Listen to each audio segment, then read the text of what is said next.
はい。それでは、情緒ラジオを始めたいと思います。井上創造です。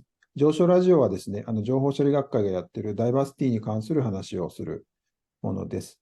で、今日はですね、また外国人ではあるんですが、タヘラ・ホサインさんに来てもらってます。Hello, Tahera.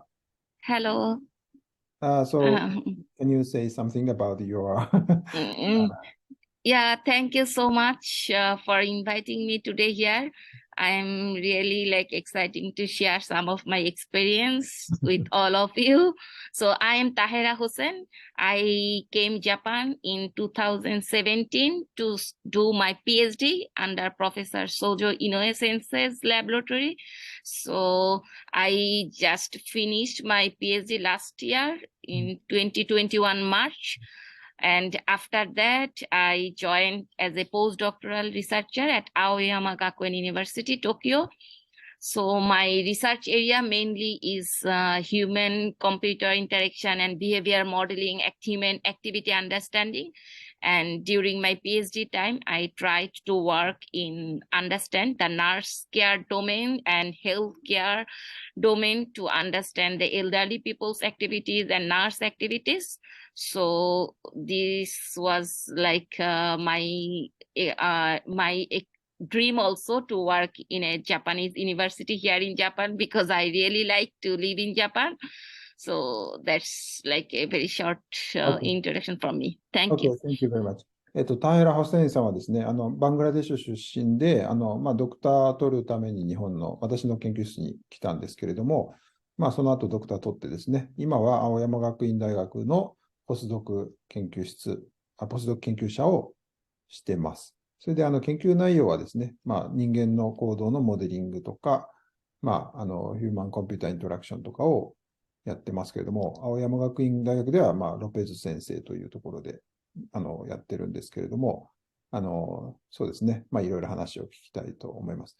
So you already took how many years?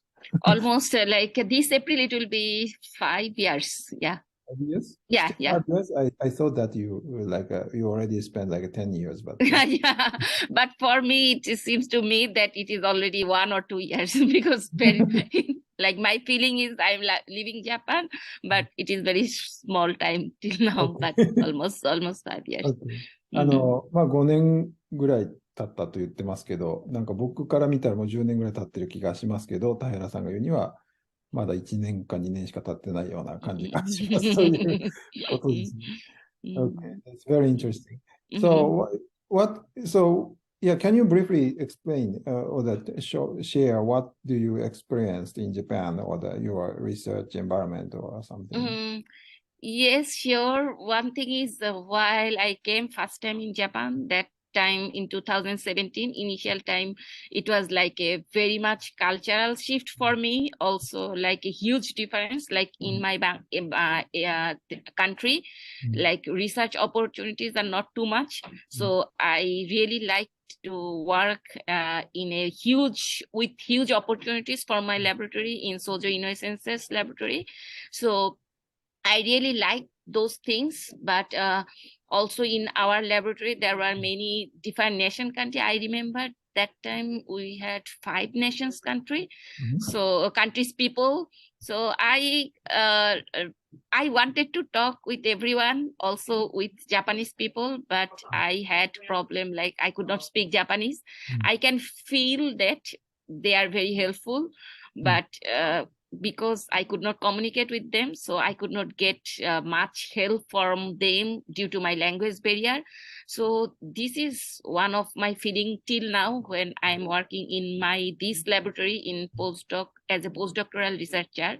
Here most people are Japanese. Like I am like almost only one international student here. You're talking about the current Situation. Yeah. So here also I can feel that I could not because I had I had huge pressure for my research activities. Like I wanted to do very good research work. That's why I could not contribute my time for developing my Japanese skill or language skill. But I can feel that if I could speak in Japanese, then maybe I can make more Japanese friend here. But in the base of research point, like I can easily say that I got many more opportunities in Japan to do a free research domain so that I can develop myself. Also, like whenever I asked anything or any resource to Sojo Inoue Sensei, then he always arranged those resources for me so that I can learn or I can develop myself. Also, in the last year of my PhD, I went to University of Michigan, and that time also, like, it was like I really felt very like always miss Japan that time, because in Japan I always felt very secure to stay here. Like even from my lab, I used to go always from return back from my lab almost 11 p.m. or sometimes even 2 a.m.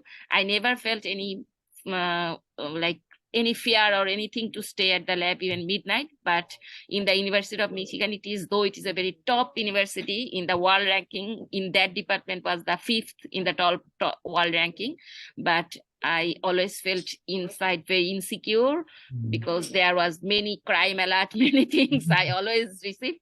So that was like many things, learning process. Those are also my learning things, that I learned many things from their place too, that how to survive in a different environment. But in the Japanese laboratory, I always feel that there are many opportunities are here, so that I can improve myself or I can develop myself. And here student professor relationship also very nice, which is a very new to me. Let me introduce. Sorry, I'm forgetting the first part of your ちょっと最初の方忘れかけてるので、今のうちにちょっと翻訳しようと思いますけど、あれですね、日本に来て、まあ、最初いろんな環境が全く違ってたんで、なかなかうまくいかないこともあったということなんですが、まあ、一番の問題はやっぱり日本語が喋れなくて、英語でやるんですけど、やっぱり日本人の学生とかは非常に親切なんだけど、やっぱりその言葉のバリアでなかなかうまくいかないこともあったと。でも、もともと研究室はですね、そのドクターコースの時には、5カ国から学生が来てたんで、本当にいろいろ学ぶことが多かったということですね。で、それからドクターの間にですね、ミシガン、ユニバーシティオブミシガン大学にインターンに3ヶ月ぐらい行ってたんですけど、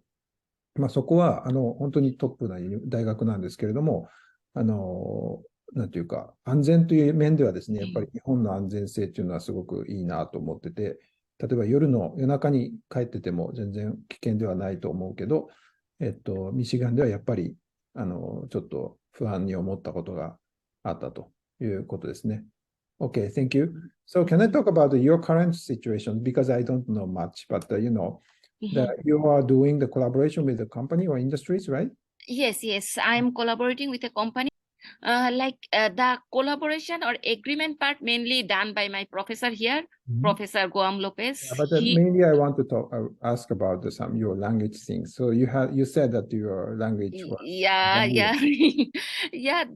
that thing is still now, like I try to communicate with them little bit in English, because the person in charge in work with me, he can speak English little bit. So I am like the technical person for data collection experiment, and he is the person from wearable computing team from Fujitsu General. So he can speak little bit English. So I don't actually need to communicate with him too much, because he prepared the lab experiment environment, and I use those environments only for data collection. So if I face any problem, sometimes I use Google Translator, or sometimes I try to speak with him with little bit small words. Okay, thank you. So I think that you are talking in English and Japanese with some industry people, right? And yes. You don't have any problem, or do you have any small? Yeah, I have problems, like I could not like sometimes I feel that if there is any problem, they only talk with the Japanese people along with him, because when I went to company that time, always there are two Japanese students with me, so they tried always, the industry people try to communicate with Japanese people, but as a team leader of the project, I felt sometimes empty or feeling shy that I could not know the problematic situation, what is going on. So I need to ask the junior student what is happening. So that is one problem for me. OK。そうですね、インダストリーというか、共同研究とかをですね、研究室で企業さんとやってるけど、やっぱり英語で一応やってるけど、やっぱり時々やっぱりこう細かいところがコミュニケーションできないこともあって、そういうところは日本人の学生とかも手伝ってもらってるんだけど、やっぱりその後でですね、日本人学生がこう通訳した後で、なんかその後で田原さんがどうだったのかっていうのを多分知らないことをというか、その日本人学生が田原さんにそれをシェアするのを忘れたりすることがあるんじゃないかと僕は思うんですね。なので、そこら辺は結構気を使った方がいいのかなという感じは私はします。So one thing I talked is that I think the Japanese intermediator can translate what you talk to Japanese people, and the Japanese people answers to that. Yeah. And the intermediator forgets to tell you about this. Yeah, sure. It's That often often happen. Yeah, this kind of thing happens. So I sometimes miss very important information or important problem what happened. For the mediator, it is very important to share for the both of the people, and it tends to happen especially for Japanese, maybe for the native Japanese speakers to forget translate something in Japanese to English. Yeah. That was the problem. 今、田原さんも言ってたんですけれども、日本の人がですね、通訳とかするときに、結構ですね、つい忘れちゃうんですよね。そのネイティブな日本語で話したことを英語で言われたことを日本語にするのは結構ちゃんとやるんですけど、その後日本語で言ったことを英語に戻して話さないと、多分、例えば田原さんとか、そういう人は、何を言ってたか、ちょっと最後続いていけなくなることがあると、僕も感じることがあるんですね。日本人の学生がそういう通訳を忘れるっていうかですね。なんでそこら辺がもしかしたら気を使うといいのかもしれないなと思いました。Okay, Tyra, so how about your career or job finding? So you are not in a permanent position yet, right? And, yes, yes, that is right. That I am looking for job. And I am trying nowadays, like every day, I try to submit one application at least. So it is both in Japanese university and also in the abroad. I have to apply for abroad because in Japan, I heard that University of Tokyo or top universities, they are advertising that they will take female engineers or this kind of artificial intelligence healthcare domain. They will recruit more professors in the university within next 2 years, so that they make the automated systems and so that they can increase female engineers also, female professors also. But in reality, whenever I try to apply, that time I found that it is very difficult for me to apply any job, because research area actually not match with me, because when they advertise, announce the job application, that time those application is not very precious. They mention the department or something, but research area or what I need to do, or as a foreigner, that whether I need to speak in Japanese or not, this kind of obligation are not there, but hiddenly this kind of obligation is there in the application procedure. So in a free mind, I think that sometimes I found any opportunities and I think that I should apply there, but I got rejected because there are some hidden rules that I have to speak in Japanese to teach Japanese students. So I'm losing many more opportunities due to that reason. And yeah.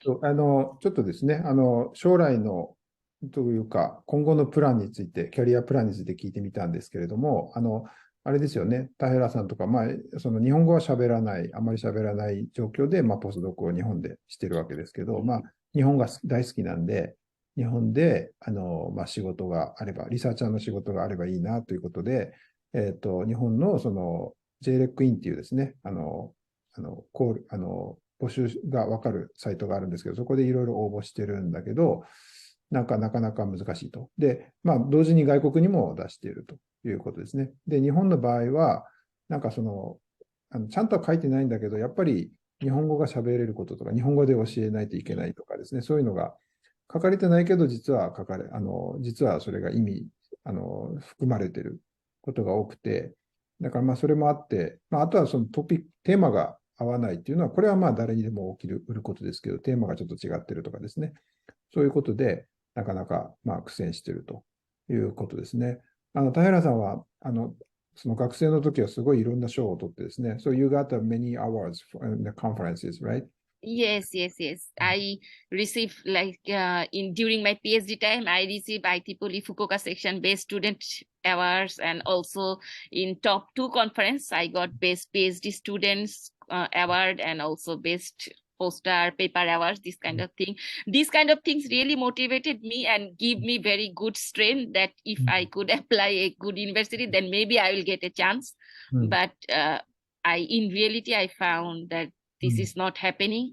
So it is like sometimes I also feel very frustrating that why it is happening. So even I applied for JSPS postdoctoral scholarship, and that time also I hoped that my chances will be very high, but in reality it is not. So I think that reality is very tough, that I have to fight to survive here and to get a good job. And I want to continue my ongoing research area. I don't want to change my track. That is one very important point, because I am really feeling very interested to work in healthcare domain and how to improve the nursing care and healthcare service for humans. I really want to keep this kind of research work, but really very tough for me to get this kind of job here. 学生の時にはですね、トップカンファレンスの、ポスターとか、学生セッションでは優秀論文とかすごい取っててですね、あとはトップカンファレンスにも1、2本通してはいるんですけど、やっぱりそれで結構もう前途洋々だと思ってたけど、なかなかやっぱりこういうポジションっていうのはなかなか難しいなというようなことを言ってますね。そうですね。あともう一つはあれですね、東大とかも、日本全国ですけど、女性の研究者をこれからとにかく増やすっていうことで言ってるんだけど、基本多分日本人の日本語を喋る研究者っていうことじゃないのかなと思うんですけどね、まだなかなか日本語を喋らない研究者にはなかなかまだ厳しいものがあるのかもしれないというふうな気はしますね。もしもそこが突破できたらですね、世界中から本当に優秀な研究者が私に取れると、私個人的にも思うんですけれども、なかなか日本の大学っていうのはそこまでまだまだオープンになってないところがあるかなと思います。I think this is one of the challenges in Japanese universities to open the positions for, it is opened, but to accept international researchers and faculties. What do you think is needed, required in Japanese? I think Japanese students and Japanese universities are really doing very nice, but one thing is they are not very much expressive. So one thing they can try to change their policy to have some English courses, even for postgraduate student or bachelor B4 students. If they arrange some kind of English course, then it will be helpful for their students, or also maybe foreign teachers. They will able to recruit many foreign teachers, professors to do this kind of classes and researches, because at the end we need to compete the worldwide many universities team. So that time our language and also that time our proficiency of English is very important. And if Japanese university can arrange this kind of thing, then you were talking about teaching for students, right? Students in English language, so that in future they can think, even they can write paper in English by themselves. そうですね。今彼女が言ってるのはまあ、大学でもうちょっとこう英語でも教えるようなところがもっと増えてくると、まあ、国際的にも活躍できるし、学生さんも、なんていうかな、インターナショナルなコミュニケーションスキルというか、なんか日本だとやっぱりどうしても一心伝心みたいなところがあって、なかなかですね、それはそれで日本人として素晴らしいんだけど、ちょっと国際的にはそういうのがなかなか伝わりにくいというところですかね。So I just talked that in Japan we have some implicit communication, right? But it's very nice thing, but it's not compatible for international communication, right? Yeah. So Yeah. how about yourself? How about yourself? How did you learn your English skills, or how did you develop this thing? Yeah, like in our country, our main language is also different. It is Bangla in Bangladesh, but from our childhood, it is like mandatory. Our mandatorily we have to learn English, and our like university studies is fully in English. We have to give the exams and everything in English. So is it suddenly changes to the English classes when you go up to university or from high school? No, from the beginning level of our high school, there was English classes and English text and English books are very highly preferred. So we learned this kind of thing from our high school. And then in it's for the major or the classes for any other kind of subject? Yeah. Not for the language, but for the... Not for the language, but it is like there are different subjects class, but English is also mandatory class. And we from our first grade we started to learn English. Like there is initial level, then second grade it is little bit more. This way we gradually improve our English language skill. Yeah, but one question is that are you talking about English language class or the science or other measures taught in English? There is two. Also English language class and science and other subjects also taught in English. So is it from primary school? Yeah, from primary school. These two things happen. There are two kind of school mechanism system in our country. Like one is following their English subject class and English language class, and another one is only English language class, but subjects are teaching by Bangla language. So that kind of second kind of school, so they have to switch to English language at some point, right? If they go up to universities or something? Yeah, in the university, those students actually shifted to learn in the university first grade through English fully. But for me also, I actually studied in the second category school. And when I shifted to the university and I fully shifted to give my exam, and I was like hearing my lectures in English. Was it tough? No, initially, like 1 to 3 months, it was tough. But after that, I cope up. So I think it is not very tough. Oh, that's a great story for us anyway. At least, because we have not such a experience so much. I think that's one of the point. Thank you. そうですね。バングラデシュでももちろんベンガル語っていうのが普通に喋ってるんですけど、大学ではですね、英語で、もういきなり英語で教える。そうです。英語をじゃなくてですね、英語で教えるということで、それはどこから始まってるのかって聞いたら、まあ、その小学校なんかで、とにかくその数学とか算数ですかね、算数とか他の科目を英語で教えるっていう学校もあれば、まあ、その英語のクラスはあるんだけど、英語以外の科目はベンガル語で教えるっていうクラスも、そういう学校もあると。で、田原さんの場合は、後者の方ですね、ベンガル語で高校生までは勉強してきたけど、大学に入って急に全部英語のクラスになったと。で、やっぱり最初の数ヶ月はちょっと結構大変だったけど、慣れたらどうってことないよみたいなことを言ってるので、なんか日本もそういうのがあるといいのかもしれませんね。OK。そのためにもやっぱり、for that, maybe we need to employ many international faculty. Right? Yeah. I think like students are already very much mature when they entered in the university. So if they push up themselves a little bit to learn in English, then it will not too much tough. It will not too much tough for them. Like, yeah, that is. So it's a very interesting story. Yeah. So, yeah, thank you, Tahira, Mm, for coming, Tahira Hossain, for joining Okay. this kind of chat. Thank you. Yeah, thank you so much for inviting me here today. I really love to share my experience with all of you. Important, Thank that's you. important. So, Thank if you have any other, impressions you. or any other, friends you want to introduce me to talk at here, then please introduce. Sure. Thank you all. Thank you very much. そうですね。じゃあ、情緒ラジオこの辺にしたいと思いますけれども、情緒ラジオはですね、情報処理学会が、やってるダイバーシティをいろいろ広めようというためのラジオになってます。もしよかったらですね、ここで話したいという人とか、こういうトピックを話したいとかあったら、ぜひコメントいただければと思います。井上創造でした。はい、どうもありがとうございました。Thank you very much.